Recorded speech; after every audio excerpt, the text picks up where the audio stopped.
ओम नमः शिवाय। प्रिय भक्तजनों, आज मैं आपको भगवान शिव की एक कथा का श्रवण करा रही हूँ। अगर आप यह प्रेरणादायक कथा सुन रहे हैं तो पूरा सुने, इसे आधा अधूरा छोड़कर जाने की गलती ना करें। इस पवित्र कथा के माध्यम से आप भगवान शिव से नई सीख प्राप्त करेंगे, इसलिए इस पवित्र कथा को पूर्ण भाव और निष्ठा के साथ सुने और भगवान शिव का आशीर्वाद प्राप्त करें। चलिए कथा को प्रारंभ करते हैं। भगवान शिव माता पार्वती से कहते हैं, हे देवी, कामयाबी में अहंकार और नाकामयाबी में निराशा, अगर इन दो भावों से इंसान अपने जीवन को सुरक्षित कर लेता है तो अपने जीवन में अभूतपूर्व वृद्धि कर सकता है।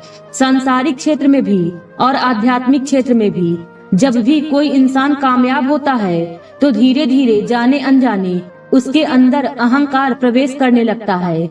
कई बार वो अहंकार इतना विराट होता है कि वो सभी को दिख जाता है और कभी इतना सूक्ष्म होता है कि वो दिखाई नहीं देता, लेकिन फिर भी वह मौजूद रहता है।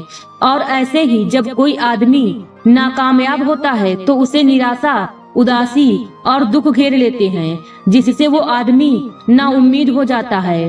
उसके पास कोई आशा की किरण नहीं होती और इसी वजह से वो नई शुरुआत करने से हिचकिचाता है। अगर कोई आपको ऐसा मंत्र मिल जाए जो कामयाबी में आपके अहंकार और नाकामयाबी में आपकी निराशा को दूर कर सके, तो आप खुद सोचिए कि क्या कोई भी बाधा आपको कामयाब होने से रोक सकती है? नहीं रोक सकती। भगवान शिव माता पार्वती से कहते हैं, हे देवी, आज जो मैं आपको कहानी सुनाने वाला हूँ, उस कहानी में आपको एक ऐसा मंत्र मिलेगा जो इन दोनों समस्याओं का निवारण कर देगा। तो चलिए हम उस कहानी की ओर चलते हैं। एक बार की बात है, एक राज्य का एक बहुत ही प्रसिद्ध सम्राट हुआ करता था। वो बहुत से राज्यों पे शासन करता था, बहुत ही प्रतिभाशाली सम्राट था और उसकी प्रजा उससे बेहद खुश थी। कोई भी इंसान उसके बारे में कोई बुरी बात नहीं बोलता था, लेकिन अपनी जिम्मेदारियों का निर्वाह करते हुए सम्राट को अपने लिए कुछ समय ही नहीं मिलता था। वो हमेशा अपने राज्य की समस्याओं को सुलझाने में लगा रहता, जिससे वो अपनी आध्यात्मिक उन्नति नहीं कर पा रहा था। और वो सम्राट इस बात को लेकर परेशान था, क्योंकि कहीं न कहीं उसे इस जीवन की निरर्थकता का आभास था। उसे पता था कि जीवन में कुछ भी कर लो, कुछ भी पाने या खोने जैसा नहीं रहता। आखिर में तो मौत सब कुछ खत्म कर देती है। इसीलिए उसने एक दिन अपने मंत्रियों और अपने राज्य के सभी विद्वानों की एक सभा बुलाई। दरबार में सब लोग बैठे हुए थे और सम्राट अपनी राजगद्दी पर बैठे हुए थे। सम्राट ने सभी को संबोधित करते हुए कहा कि सभी सभासद जरा हमारी बात पर गौर फरमाएं।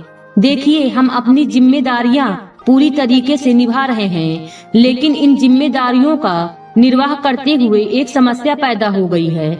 हमारे पास बिल्कुल भी वक्त नहीं बचता है कि हम शास्त्र पढ़ें, उपनिषद पढ़ें और बड़े बड़े ग्रंथ पढ़ें। मैं आप सभी विद्वानों से एक विनती करता हूँ, आप मुझे कोई एक पंक्ति का ऐसा सूत्र बता दें जिसमें सारे शास्त्र, सारे उपनिषद और सारे मोटे मोटे ग्रंथ उसमें समाहित हो जाएं, जिससे मुझे उन ग्रंथों के मूल, उन ग्रंथों के ज्ञान का भी पता चल जाए और मुझे अपना वक्त उन ग्रंथों को पढ़ने में भी न बिताना पड़े।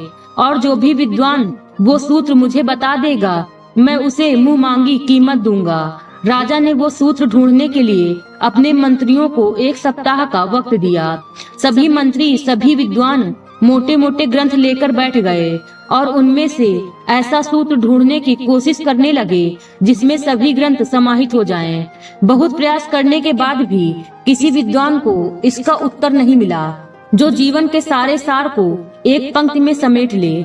आखिरकार एक सप्ताह के बाद निराश होकर वह सभी सम्राट को कहते हैं कि महाराज, हमने बहुत कोशिश की, सारे ग्रंथ छान मारे, सारे शास्त्र पढ़ डाले, लेकिन हमें ऐसा कोई सूत्र नहीं मिला जो एक पंक्ति में सार समेटे। आप खुद ही सोचिए कि एक पंक्ति में इतने मोटे मोटे ग्रंथ कैसे समा सकते हैं। इस पर सम्राट ने कहा कि कोई न कोई रास्ता तो निकालना ही पड़ेगा। अगर तुमसे नहीं हो पा रहा तो किसी ऐसे आदमी के बारे में बताओ जो मेरी समस्या को हल कर सके। तभी एक मंत्री बोला कि महाराज, हमारे पड़ोसी राज्य में एक बहुत पहुँचे हुए संत रहते हैं।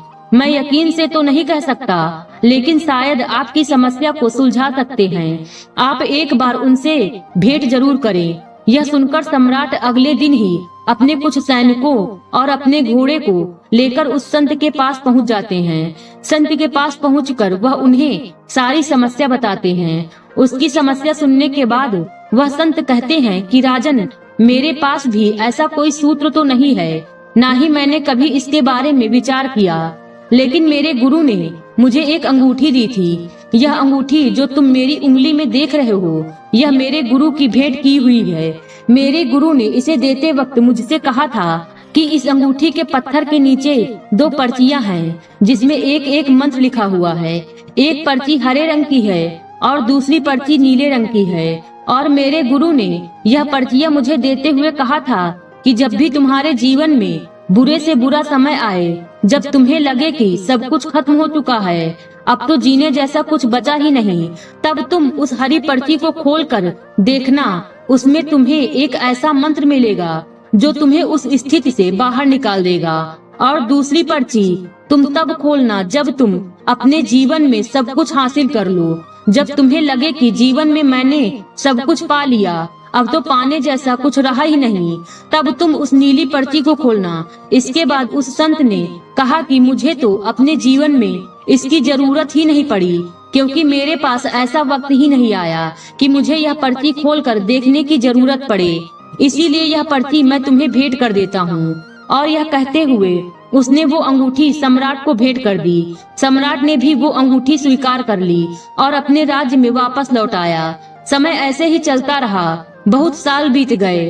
राज्य पूरी खुशहाली के साथ चल रहा था। अक्सर बीच बीच में सम्राट के मन में उस अंगूठी को देखकर यह ख्याल आता था कि एक बार खोलकर देखता हूँ इसमें क्या मंत्र लिखा हुआ है, लेकिन उस संत की बात याद करके उन पर्चियों को नहीं देखता था। वह सोचता था कि कहीं मैं अभी इन पर्चियों को खोल दूंगा, उनका मंत्र निष्फल हो जाएगा। इसीलिए उसने सामान्य परिस्थितियों में उन पर्चियों को नहीं खोला।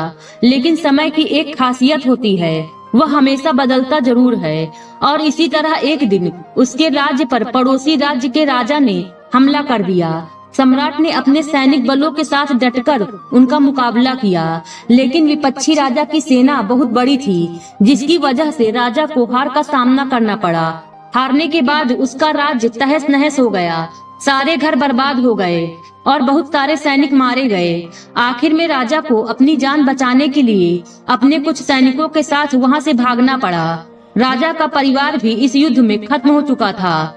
अब राजा केवल अकेला बचा था और वह अपनी जान बचाने के लिए पहाड़ियों के रास्ते से भागना शुरू कर देता है।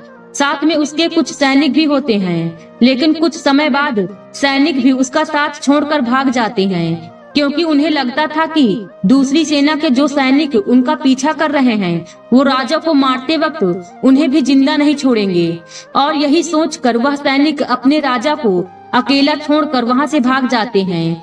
अब राजा अकेला रह गया था, कोई उसका साथ देने वाला नहीं था। वह दुर्गम पहाड़ियों पर अकेला अपने घोड़े पर सवार होकर उनको पार करता हुआ आगे चला जा रहा था।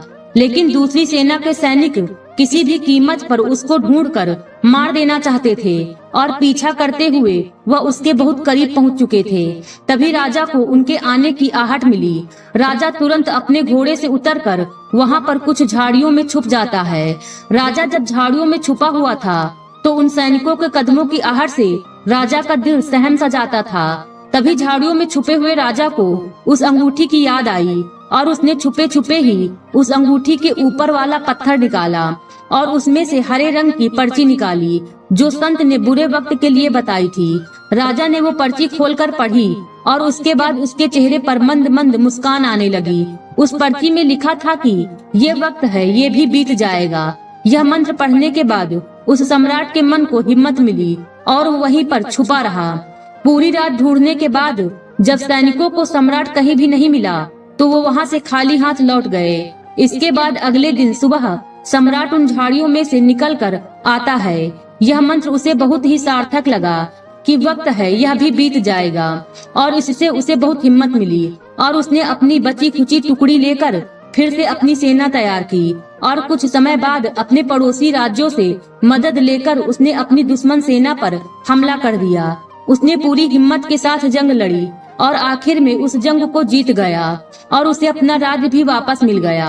अब फिर से राजा के वही दिन वापस आ गए थे, बल्कि वह उससे भी ज्यादा प्रसिद्ध हो गया था, क्योंकि उसने एक छोटी सी टुकड़ी के साथ एक बहुत बड़ी सेना को हरा दिया था, जिससे पूरे देश में उसकी प्रसिद्धि, उसकी प्रतिष्ठा पहले के मुकाबले कई गुना ज्यादा बढ़ गई थी। और अब उस सम्राट को लगा कि मैंने अपने जीवन में सब कुछ फतह कर लिया, अब जीवन में कुछ भी पाने जैसा नहीं रहा, सब कुछ मैंने घूम कर देख लिया। तभी उसे उस अंगूठी की फिर से याद आई और उसे याद आया कि संत ने कहा था कि इसमें जो नीली पर्ची है उसे उस वक्त खोलना जब तुम्हारे पास सब कुछ हो, जब तुम्हें किसी चीज की कोई इच्छा न रह जाए और जब तुम्हें लगे कि तुमने सब कुछ हासिल कर लिया। और वो नीले रंग की पर्ची निकालकर उसने वह पर्ची खोलकर देखी और देखने के बाद उसके चेहरे पर उदासी छा गई। ऐसा उस पर्ची में क्या लिखा था? उस पर्ची में लिखा था कि यह भी वक्त है और यह भी बीत जाएगा। कुछ देर उदास रहने के बाद वह सम्राट बहुत जोर जोर से हंसने लगता है, क्योंकि उन पर्चियों में उसे पूरे जीवन का सार मिल गया था। सारे ग्रंथों का ज्ञान उस पर्ची में समाहित था। मंत्र एक ही था कि यह भी वक्त है, बीत जाएगा।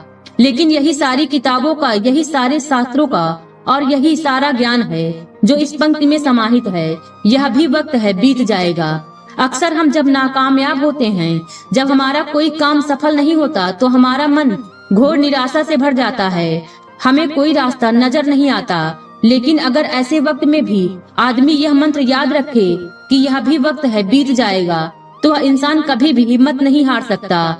ऐसे इंसान फिर से नई शुरुआत करते हैं और जीवन में आगे बढ़ते हुए सफलता हासिल कर लेते हैं। लेकिन सफलता हासिल करने के बाद भी उन्हें अक्सर अहंकार आ जाता है, मन अहंकार को पकड़ ही लेता है। लेकिन अगर ऐसे वक्त में भी इंसान इस मंत्र को याद रखे कि ये भी वक्त है और ये भी बीत जाएगा, तो इंसान को सफलता में भी अहंकार नहीं मिलेगा। और इस एक मंत्र के द्वारा इंसान अपने आप को सुख और दुख, कामयाबी और नाकामयाबी, इन दोनों चीजों के पार उतार सकता है और जीवन की निरर्थकता को समझ सकता है। आखिर में तो जीवन निरर्थक ही है, क्योंकि मौत सब कुछ खत्म कर देती है। आखिर में कुछ भी नहीं बचता, आपका शरीर भी यही छूट जाता है, इसके द्वारा कमाई हुई चीज भी यही छूट जाती है।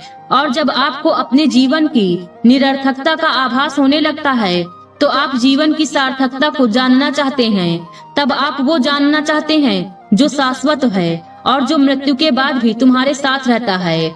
वहीं से सत्य की खोज शुरू होती है और वहीं से ज्ञान का मार्ग खुलना शुरू होता है। भगवान शिव इतना कहकर इस कहानी को समाप्त करते हैं। आज की वीडियो में बस इतना ही।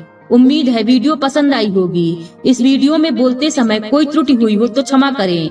वीडियो पसंद आई हो तो वीडियो को लाइक और शेयर करें और चैनल को सब्सक्राइब कर दें और कमेंट बॉक्स में हर हर महादेव लिखना बिल्कुल न भूलें। मिलते हैं अगले वीडियो में। खुश रहिए और खुशियाँ बांटते रहिए। हर हर महादेव।